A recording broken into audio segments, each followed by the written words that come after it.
বিসমিল্লাহির রহমানির রহিম।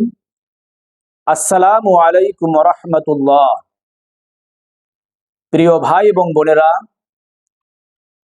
রাজনীতি অর্থ রাজার নীতি নয়। রাজনীতি অর্থ হচ্ছে নীতির রাজা। যত নীতি রয়েছে, যেমন অর্থনীতি, স্বাস্থ্যনীতি, শিক্ষানীতি ইত্যাদি, সকল নীতির ঊর্ধ্বে হচ্ছে রাজনীতি। সহজ কথায়, রাজনীতির মাঝেই নিহিত রয়েছে রাষ্ট্রনীতি।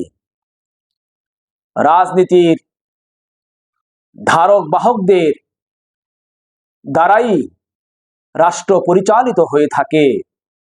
রাষ্ট্রের সকল নীতি নির্ধারণ হয়ে থাকে।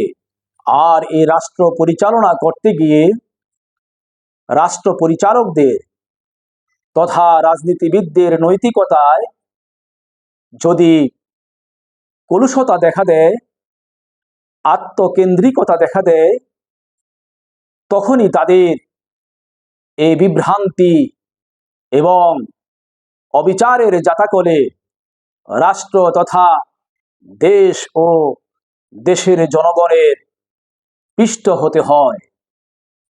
আমাদের প্রিয় নবী হযরত মুহাম্মদ সাল্লাল্লাহু আলাইহি ওয়াসাল্লাম রাষ্ট্র পরিচালনা করেছেন।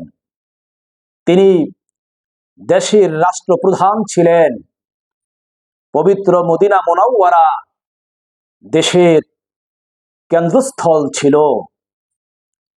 তখন সে রাষ্ট্রে ছিল শান্তি শৃঙ্খলা, উন্নতি, অগ্রগতি, প্রগতি এবং ইনসাফ।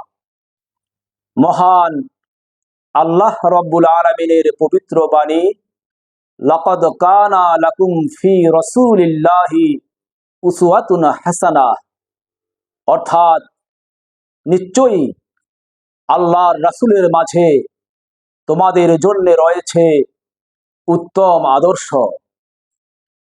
আমাদের এদেশে রাষ্ট্র পরিচালক তথা রাজনীতিবিদগণ যদি আমাদের প্রিয় নবী হযরত মুহাম্মদ সাল্লাল্লাহু আলাইহি ওয়াসাল্লামকে মনে প্রাণে মানে, তাকে যথার্থভাবে অনুকরণ করে এবং তার মহান আদর্শে আদর্শবান হয়ে যদি রাষ্ট্র পরিচালনা করে, তাহলে আমাদের এই বাংলাদেশেও শান্তি শৃঙ্খলা, উন্নতি, অগ্রগতি, প্রগতি এবং ইনসাফ সুপ্রতিষ্ঠিত হবে।